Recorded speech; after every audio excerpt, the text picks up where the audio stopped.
Everybody. Patrick from Crash Games here, and just wanted to jump in here today. There was something that I've been wanting to talk about and share with everybody, and I have a couple free minutes, so I thought this was a good time to do so. So I am out here on the road, still in San Diego for one more day on the Crash Games West Coast Epic Tour. Don't know if I can just call it West Coast because we're ducking into Utah at Salt Lake City for SaltCon, and then Gamma in Nevada. But we're still touring the West Coast first. And so I had my first demo at a local store, and it got me to thinking about how it's a bit.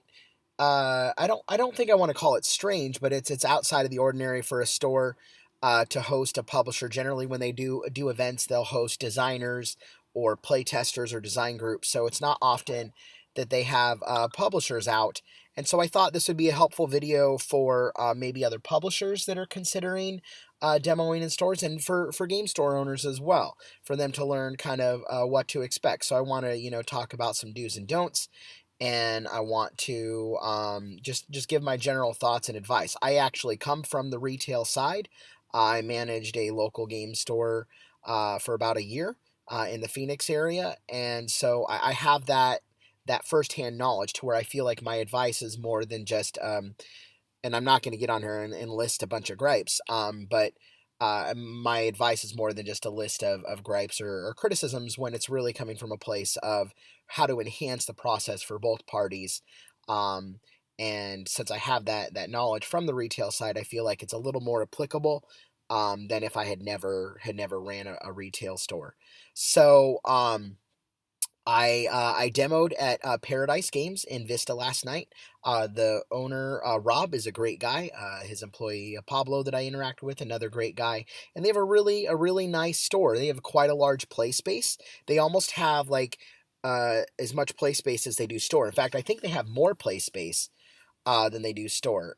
Their games are really packed in there. They have a phenomenal variety. I saw a lot of my older favorites, and I really like to thank game store owners when I see that. Like they had Princes of Florence out on the floor, one of my favorite Diamond in the Rough games, and they had a huge variety.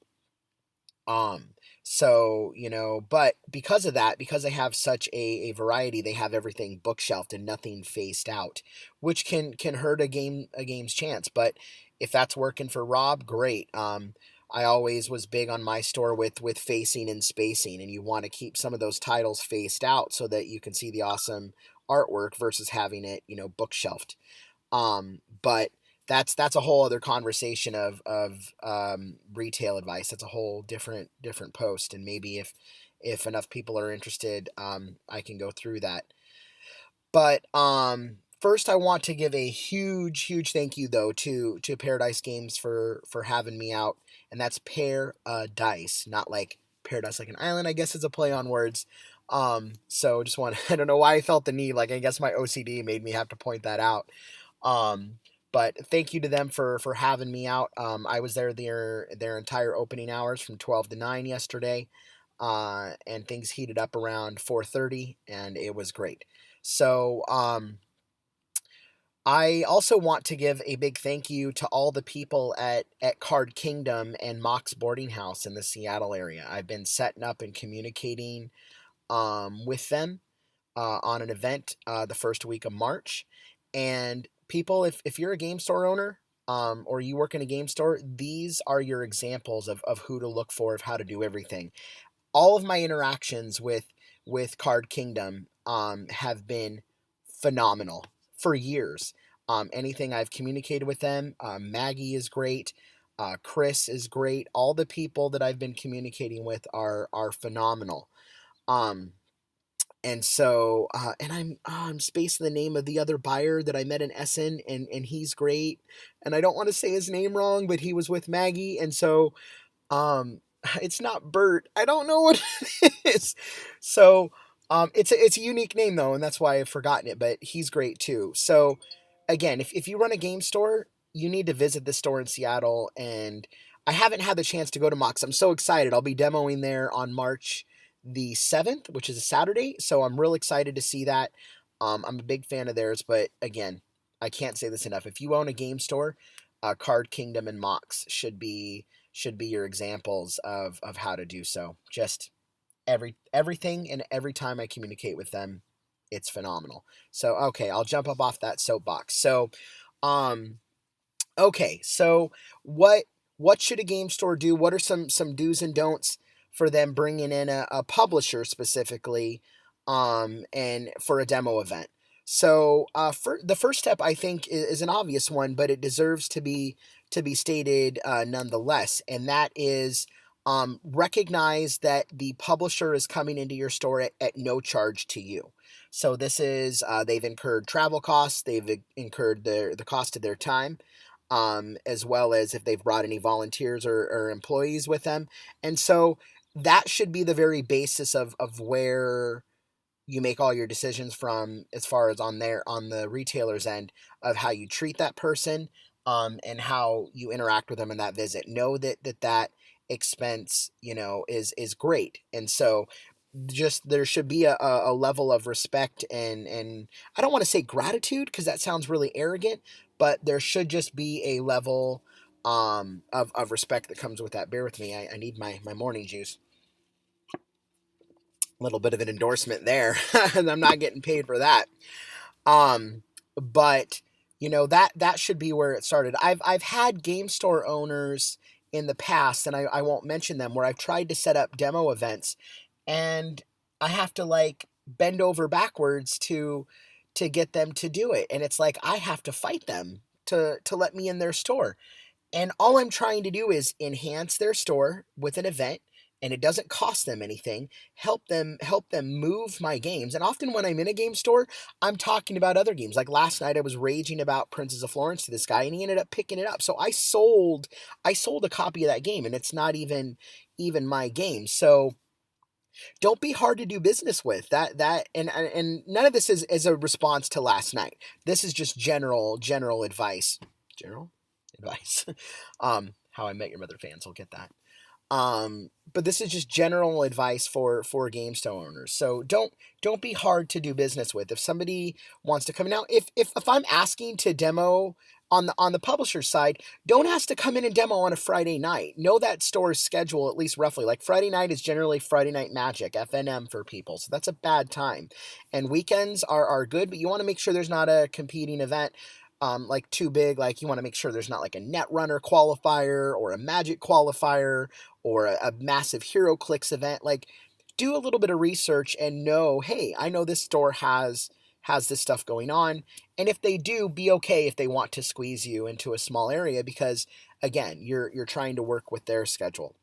That being said, on the game store side, understand that what the value that the publisher is bringing. So, for example, last night, Paradise Games was very gracious in giving me two tables, and they were pretty full up. So that was a big get. So I had two tables set up with games, and I had signage and all of that good stuff. So if you're a publisher, come professional, come prepared. I had the Crash Games tall 2x5 sign at the front door with a little sign on it that said, demo event. And then at each big table, I had the game's big 2x5 sign, and then the small table sign on each game with the game, splayed out and ready to demo and play. So as on the publisher side, be ready and be professional in your presentation, because that really adds the value that the game store is going to want to have. That being said, at this event last night, I was on my own. I was by myself. And so if you notice that the publisher is on their own, and again, this is advice for the retailer, um, you don't need to be overly accommodating, but it would have been nice. Like at one point, I there's an In-N-Out burger right there in the parking lot, and fun fact, it was San Diego's first In-N-Out, and I remember eating there as a kid since I grew up here. So I ducked over there for dinner, and I left the stuff out. So it would have been really cool if the game store would have said, hey, do you need a minute to go grab dinner? We can watch your stuff. And that would have been a very, very simple gesture, but it would have gone a long way. and they don't need to like jump in and do an active demo while I'm gone. Just simply, let me know that my stuff is going to be okay. So that would have been a good thing. So if you're the game store owner, be a little accommodating. Like, hey, can I get you a drink, a bottle of water, a soda, something along those lines. It's a couple bucks, um, and you don't have to offer it for free. You can be like, hey, we have soda if you're thirsty, for a buck 50 or whatever. But don't ignore that person. Make sure you're interacting and you're accommodating with them. On the publisher side, and this was something that I did, is that I offered both the game store owner and his key employee, basically like his manager, to walk them through all three of the games that I was demoing and bringing, so that they would be able to sell them better in the future. You're giving them the tools to be able to move your product, and that is generally the best thing that you can do. How many publishers go into a game store? Not many. You can really give yourself a leg up as a publisher if you go in there and give the employees and the owner the tools to help move your product faster. So that is probably one of the biggest things that you're accomplishing in this event, which can feel like a net negative loss. Now, I was able to sell a good amount of product to the store because they didn't have any of it in stock. So that helps, but again, it's not a huge leg up. I generally I incentivize it with promos for minimum quantities of 6+ on each title, so that I'm able to make it a little more worth my while financially. But still, 6 titles of all my games was only a couple $100. So it helps for sure. But when you're out here on the road, your costs pile up quick. So this is not really a financial qualifier. It's more of a marketing expense and a customer interaction expense, because being able to interact with customers one on one is a tremendous experience. So those are a couple things to keep in mind. Um, the owner also offered to make an announcement, which is super helpful, so that people that were there to play, because it was their board game night, which is a great night. If your store, or if the store has a specific board game night, that's a great night to go in, because people are already arriving with the expectations of they're going to play some new games. So that's a good idea too. I would really recommend for publishers to make sure you have games out that are playable in a quick amount of time as well, since it's a pretty big barrier. People are coming, they don't expect you to be there, and then or they don't know that you're there, and then you have something quick they can play. Like, for example, for me, it's Yardmaster Express, Council of Verona, along those lines. I had Pay Dirt set up, but Pay Dirt, if it's someone's first walkthrough, can be several hours, and so that's a game that would not be a good idea for me to purely focus on, because it's a longer experience, and financially, I'm not able to make a lot of sales off of that. It's much better for me to focus on quicker games. I'll have it out, be able to walk people through it and explain it, and kind of coach them if they want to sit down and play it, and let them know, hey, pop over if you have a question. Here's how a round works, and then kind of let them have a self-guided experience there. So, these are just a couple of thoughts. I don't want to ramble on too long, and throw too many things out there. But if you guys have any questions, if you're a retailer, you're always welcome to email me. It's patrick@crashgamesaz.com. You can, of course, comment on the thread in the video here. You can reach me on Twitter at @crash_games. And yeah, I'm happy to help out in any way I can.